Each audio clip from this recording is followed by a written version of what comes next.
I really pity those of us here that the spirit realm has casted weight on your shoulders to do new things, things that have not been done before.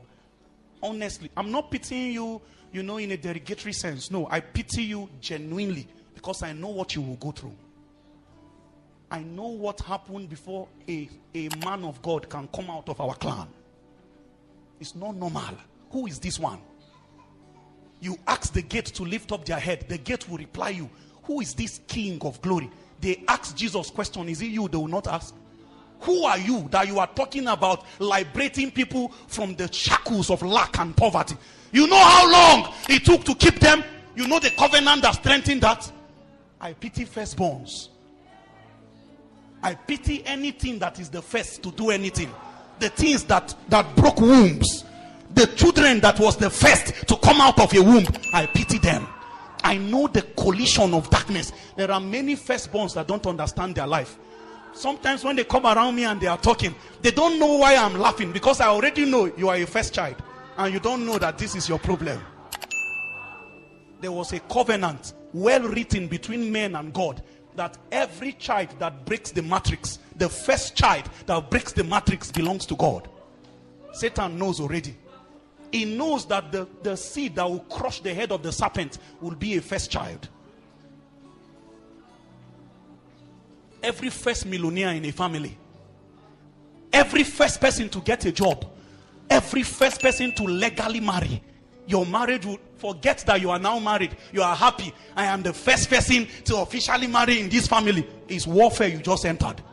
They will want to prove to you that this thing you just did is an aberration. Anybody here who is striving to be the first to enter anything, if you don't have understanding as your team, Jesus, you are exposed. Cry 1 minute, Lord, give me understanding. Listen, I have told you, understanding is a spirit. It's not a virtue. It's a spirit. The spirit of wisdom and understanding.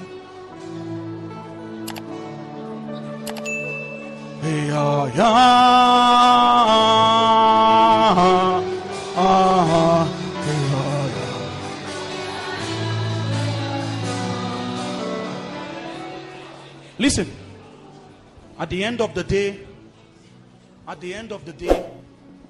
the outcome of your life will be the product of all your decisions put together. Jesus. Let me share something before we pray finally.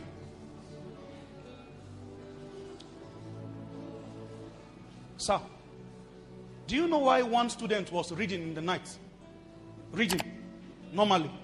Another one was watching movie, and after movie, played game, and after game, he now slept.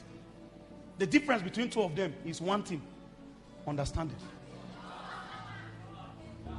If you come and look at their life after 20 years, you will know the man that walked with understanding and the one that was living for pleasure.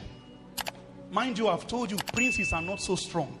The power of the princes in darkness are principles. They make you do things that can self-destruct you. Man is too powerful to be overcome unless he cooperates in his own fall. You must play a role so that you fall. But if you don't play a role, you are too strong. When they come before you, they are seeing the image of God.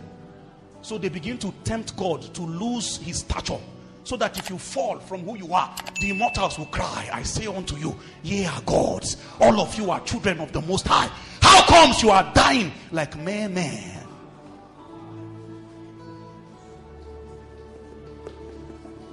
Now that you are supposed to be praying, I tell you what the princes will make you do, because we are void of understanding.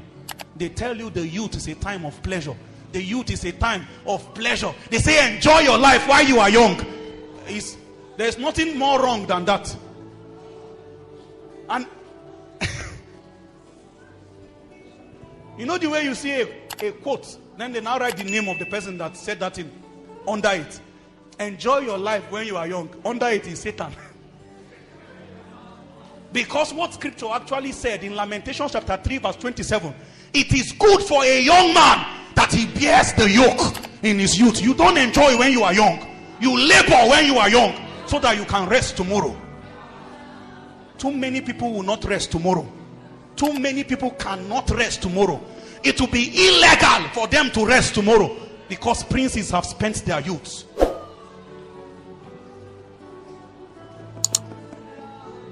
That brother that woke up in the night to pray, that you see him praying, that sister that is praying now, you don't know what she is doing.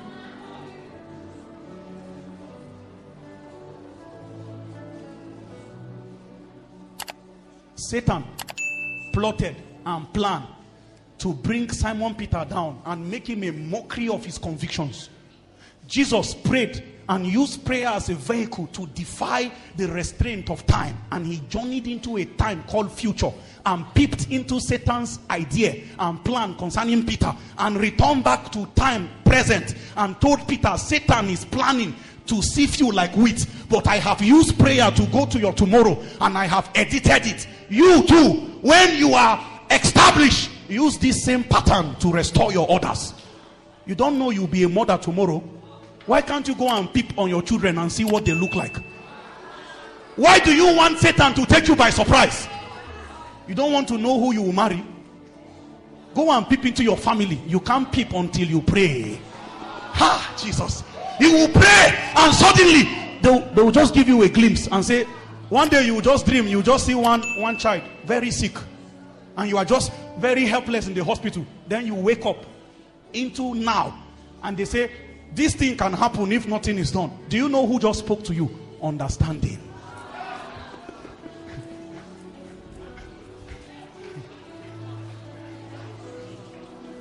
Hey, yeah, yeah, hey, yeah, yeah, hey, yeah, hey, yeah, yeah, hey.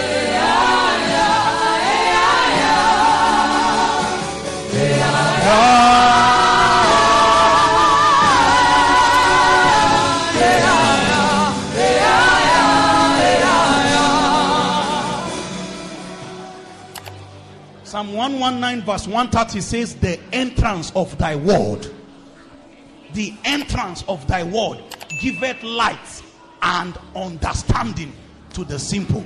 He says, who is it that lacketh wisdom? Let him ask.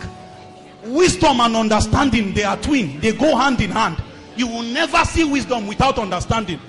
He says, true wisdom is a house built, and by understanding it is established. He says, my son Solomon, in all thy getting, get wisdom. Get wisdom. Wisdom is the principal thing.